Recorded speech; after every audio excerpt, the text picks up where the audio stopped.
Welcome to me. Welcome to London's craziest gangster. This session's called me. I haven't always been the happy-go-lucky man you see on the podcast every time when I'm telling my story. Before that came the mask, the hurt, the pain, the sadness, the depression. That's what this is about. I'm showing you where I came from before I hit the podcast. Before I managed to handle my life and find out the way to go through different doors.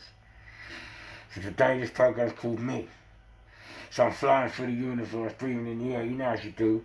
As you go through life, you never know what it's doing or where it's going, but you know what? You're holding on to the shores of life. So I'm travelling through, and one day some people upset me.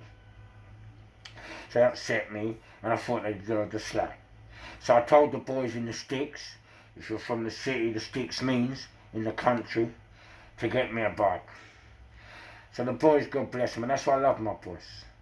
My boys come from all over, from every background. Not all of them are criminals, not all of them are gangsters, not all of them are scum. Half of them are good, decent people. They might make mistakes, they might get in trouble, they might hurt others, but deep down, in each and every single one of them, they're good, caring people.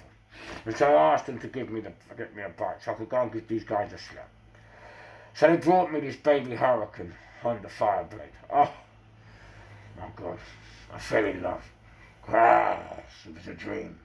So I taught myself to ride. As I taught myself to ride, I smashed this thing to bits. The bike was so many accidents, the bike was covered in electrical tape. I was so bad a rider, I didn't give a shit. The motto was, some people ride to fly, and some people ride to die. See me? I ride to die. And that's all I ever did. As I told you, I was fighting my homosexuality, I was fighting not being accepted, I was fighting my fears. And so I did everything possible, crash, how's your father, to destroy myself, socially wreck myself, mentally destroy myself, and physically hurt myself. I tried to do everything. That's why I wear the mask. This is the mask that was going on beneath the mask. This was the hurt and the pain that I masked up and scolded over the drugs. And so I got the bike, and the bike was good, and I learned to ride. And all of a sudden, life was good for me, you know. I was hanging around with the boys, you know, we had a Bentley Azure, we had a mansion in Harrow, we had the Porsches, the Lexus, we had the nightclub, you know what I'm saying? Everything was running sweet. We had the village in Spain. I couldn't complain. Life was going sweet. I'm just flying through the universe, breathing in the air, because that's all I do. Anyway, crash out your father. One day there's a problem around the estate in Fulham where I live. And I'm talking to this neighbour who's complaining about another group of neighbours down the road. And so crash, as I'm talking to her, another neighbour comes along called Ollie, and Ollie says to me, oh, hi Fish. And I said, oh, hi Ollie, please just bear with me, I'm sorting out a problem. That's all I said. Nothing more, nothing less. Bear with me, I'm sorting out a problem. So anyway, crash, how's your father? I've finished the discussion with the neighbour I have a discussion with. I've gone back, crash, to the house. I'm having a lay down, and one of my mates knocks the door. I let him in, and as I let him in, there's a note on my floor. And the note says, who do you think you are, talking to my wife like a piece of shit? Why do people do it to me? Why do people always want to mistake your respect and kindness for weakness? Why? So anyway, crash now. I'm fuming. So I go up to him and I say, listen, man, I never troubled your wife. I never called her such thing. Now, Matt was 6'3", built like a brick shit house, and thought it was a loon. And as I'm trying to tell him, look, I never hit your missus, I talk to your missus like that, he's going to hit me. So I've gone crash. The skits has arrived.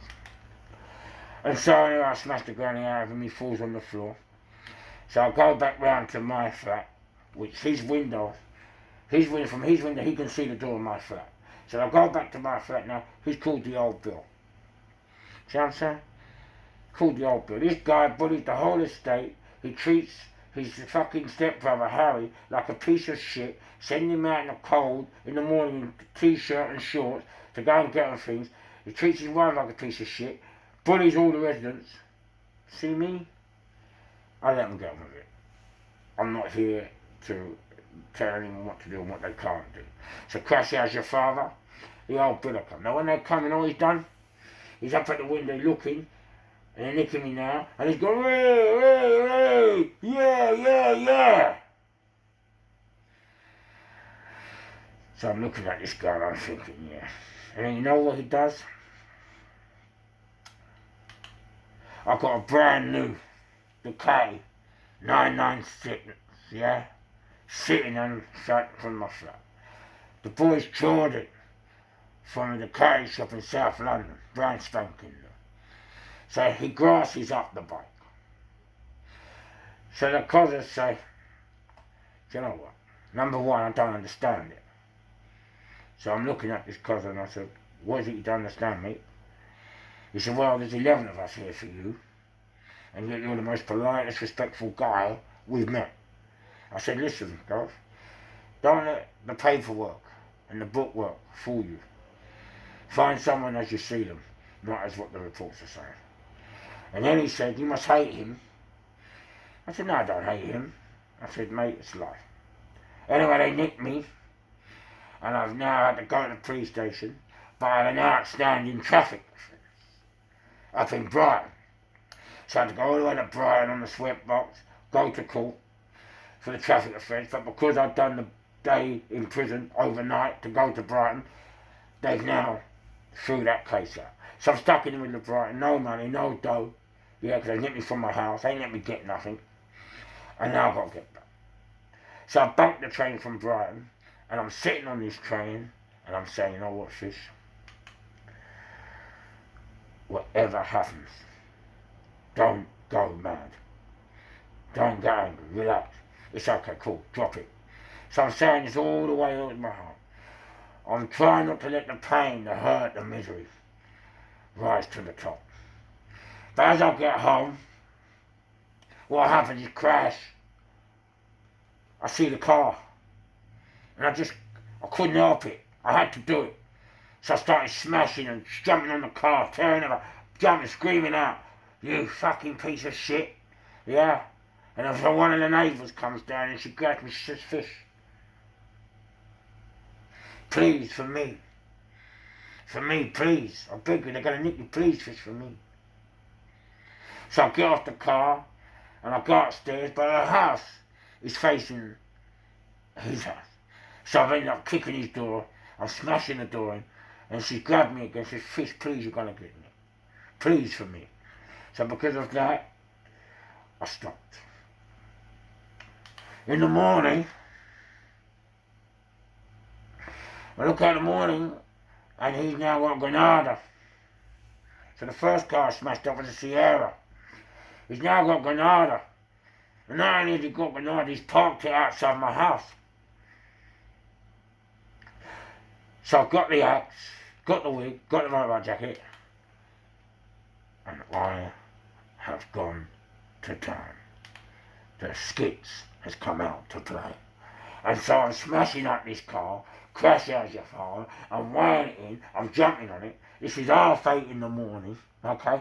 Parents are taking their kids to school, people are trying to walk their dog, crash out your father, there's this loon going mad. But none of them have any idea of what's going on. So crash out your father now, I smash it up, tear it, and I've got to run now through the back street to get to my pals, okay? Because I know the old bill on it. So as I get to my pals, he looks out the window, he looks out the window, he says, are you coming or going? I said, coming. He says, quick, he opens me up. So anyway, I get changed, drop it all off. An hour later, I decide to go back home. I walk through the door and crash. The door goes in behind me. this police. They said, right, Mr. Fish, we come to nick you for criminal damage and for what you've done to the fella. I said, what have I done? So anyway, he said, you ain't getting bail, that's it, you're fucked. So I said, sweet. So I go to court, but the thing is, when I go to court, okay, I show the judge the letter, right? And they're trying to say, because I live like just down below him, the police are trying to say that I can't live there no more because he's scared of his safety. But after showing the judge the letter, the judge has gone, right, Crash, no. Mr. Fish has every right to stay there because Matty, he started the He started it all. So I come out, I see Matty. I said, hello, mate. I said, are you still laughing? Hey. I said, look, I'm laughing now. Hey. Crash, how's your father?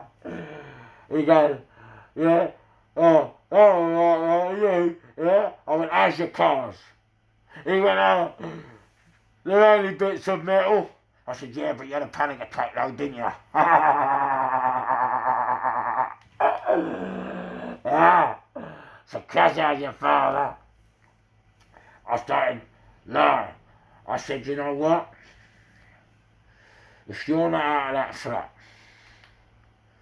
with your wife and kids in 4 weeks, I'm getting old. How long do you think it took me?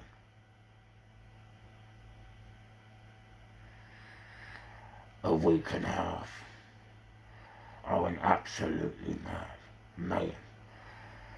So after a week and a half, got police protection, big lorry, found a bail bill, and then moved him and the family off the estate. Job done. Now, I don't mind him grassing me up for having a child with him.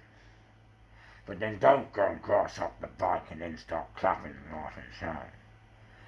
At least have some idea what you're dealing with. A Gooner's not driving around protecting his pals in Bentleys and fucking Porsches like they're mine if he can't hold his fucking anger. You know what I'm saying? So anyway, now, when he's gone, he's left Harry. Poor little Harry. Now Harry's mum died when he was young. And Matty, who I've had this argument with and moved off the estate, he's Harry's older stepbrother. So because he's Harry's older stepbrother, he got the flat in his mum's name so he could look after Harry. But now he's left Harry. So I'm sitting there, member of Psychopaths Anonymous, mate, you know, we don't hurt people.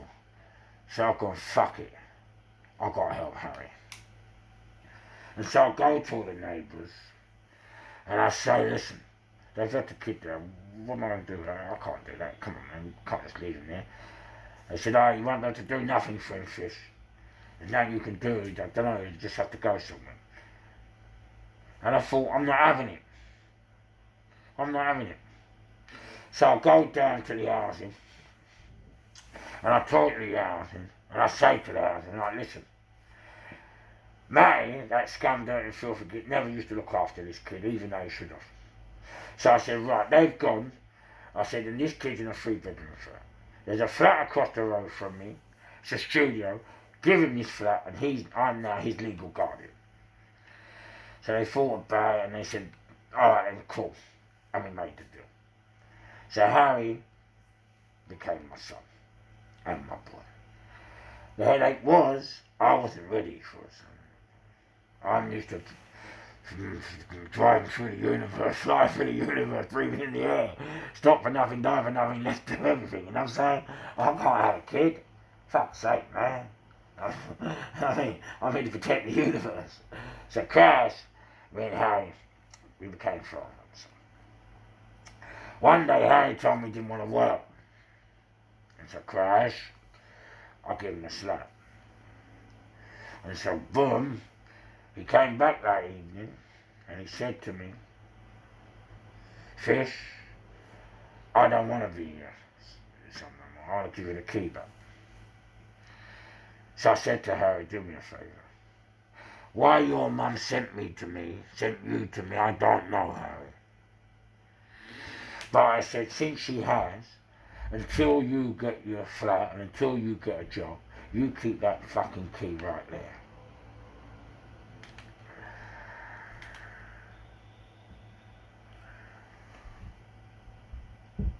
I called him back that evening. I called him back. And I said, Harry, come here, son. I said, tomorrow, I've got to go on a bit of work. And I said, now I could get nicked. Or even worse, I could get shot. But that's the thing about the game. You have to be real. You've got to know when you're doing things, you've got to know the consequences. You've got to be able to ready to take the hurt, the pain, the misery that comes from it. And if you're not prepared for that, then don't do it in the first place. And so Crash as your father. He sat there and he said to me, Fish, I'm tired, do you mind if I go? So I said, no. So the next day we went out, we'd done the work. And the work was £200,000.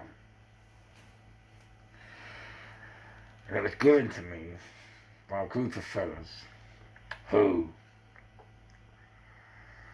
were in the game but didn't want to do this job because the backlash and the consequences if you got caught by the other fellow meant you was over, game done. And so I had to pick 8 cars, back up 6 guys. But the rule was, we all knew that they were tooled, so we had to be tooled. And we all knew that they would be letting off, so we had to let off. That was the problem. But fair play, the boys all lined up, got involved, and I always went for the boys who had nothing. I went for those who haven't got nothing in their lives, so that when they do get something, and we do go and do the prize, they look after their family. They don't just use it on drugs and spend it on stupidness, but they put it in there and make something out of it, and make something useful out of their lives, you know. So because the game's changed now, what happened was, before, as I said, you could use 1 car, you know, all get in and bund in and get away. But because of ANPR and CCTV and the way pieces, now it doesn't work like that. Now you have to have 1 car for each person. Yeah, and lay on the back and put cardboard box over them, so when the extra X5s come in, all the jeeps and the vans and the plain clothes and all the motors, all different disguises and descriptions, yeah? When they come in, they're looking for teams. So anyway, we've done our homework properly. We've done the mission. We've got the doll. Okay. And we're over in South London, East, and as the car, we got the money in the car, and as the car is getting away, the car has broken down.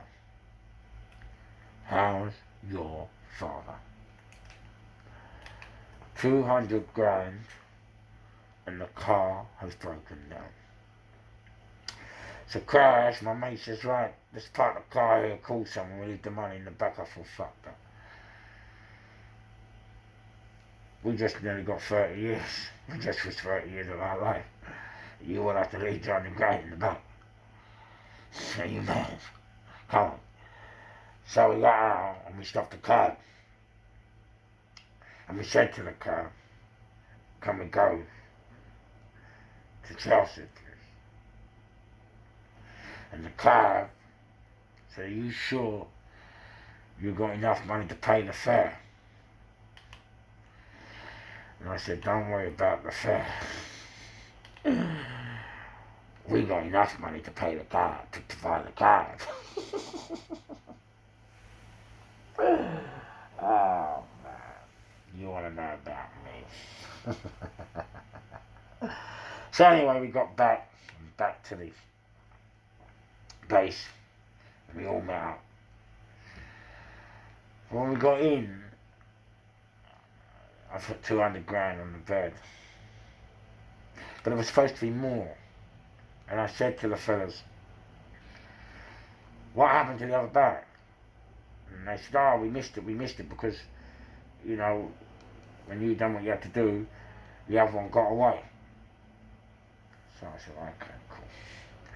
So I went mad, didn't I? I said, you fucking no good bits of shit. Do you know what I mean? We nearly reached 30 fucking years. Yeah? And they're going, yeah, but Fizz, calm down, look, Parker, 200 grand. I'm like, 200 grand? Gentlemen, I was expecting a fucking bonfire night. That's a fucking tea party.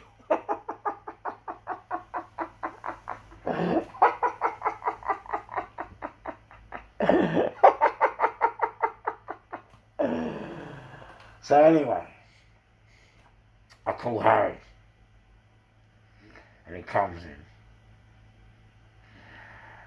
And I say, look, hey, what's going on?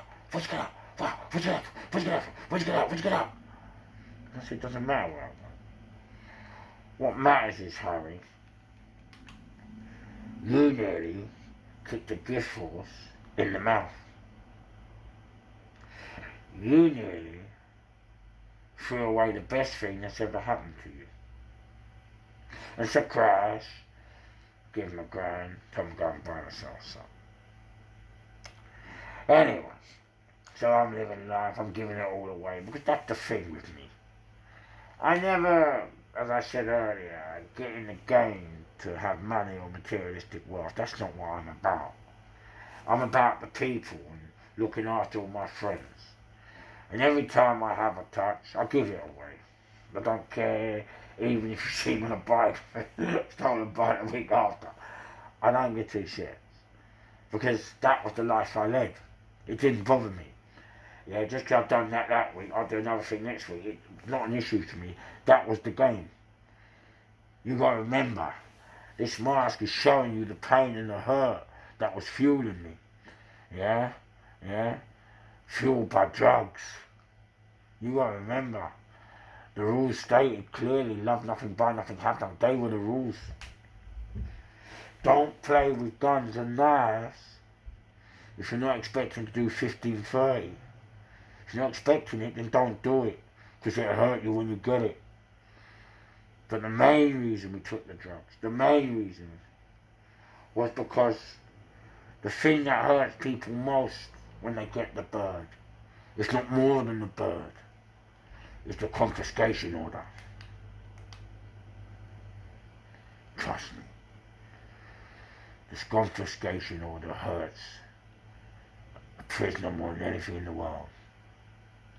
Hurts his wife, his girlfriend, his kids, his family, his relatives, his friends. It hurts everybody that he touched and got involved. You know?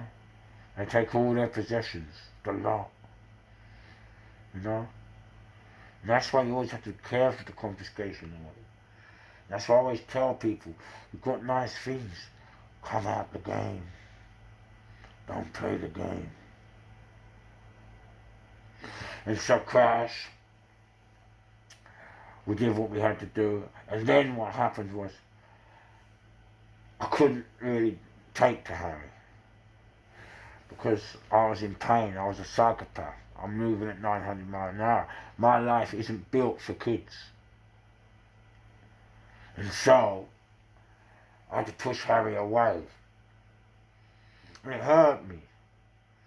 But I had to push him to somewhere where he could get the love and the attention and the help he needs to mature and grow up. And I had a guy called Mr. Brooks. Mr. Brooks came from the White City area. He's my pal.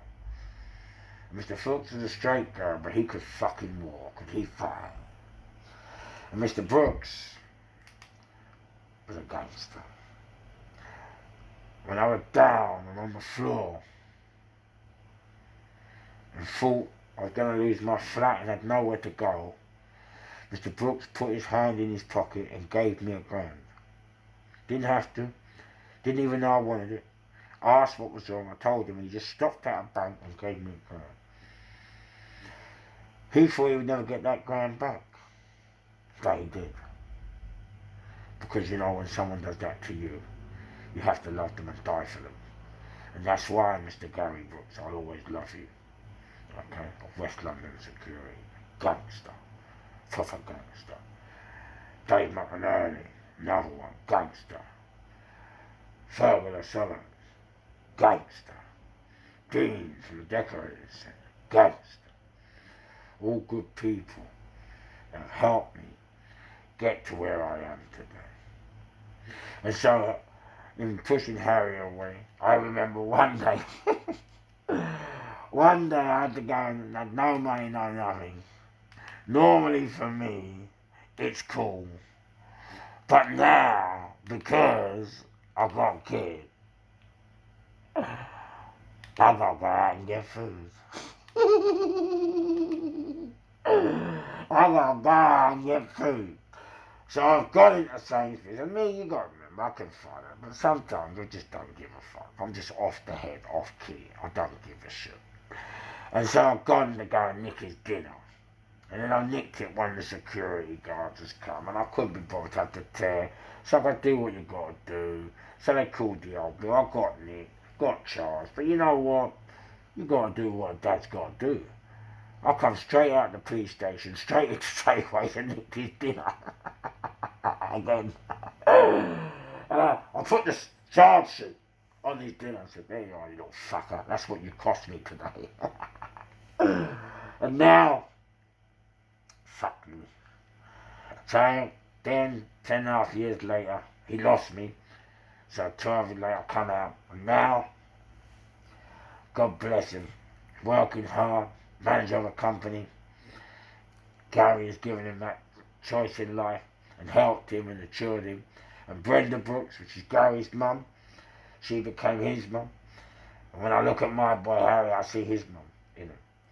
And that's why I love my life. That's why I'm wearing this mask today, to show you. You want to find out about me. I'm all about pain and relieving other people's pain. That's me. And now, luckily for me, I come out of that pain, I come out of that hurt. I come out to educate you, not to make the same mistakes as me, not to keep everything, hold everything in, not to look at everything and be paranoid and schizophrenia and try and think everything is out to hurt you. You know? You need to understand how to use your pain wisely, you know, and use it creatively, so out of the pain can come the good and the happiness, like it has done for me. But never ever forget where you come from. And that is why I will never ever stop wearing this mask. Because this mask took me through so many doors. This hurt made me the person I am. And without that pain, without that sadness, and without that anxiety, I wouldn't be here talking to you today.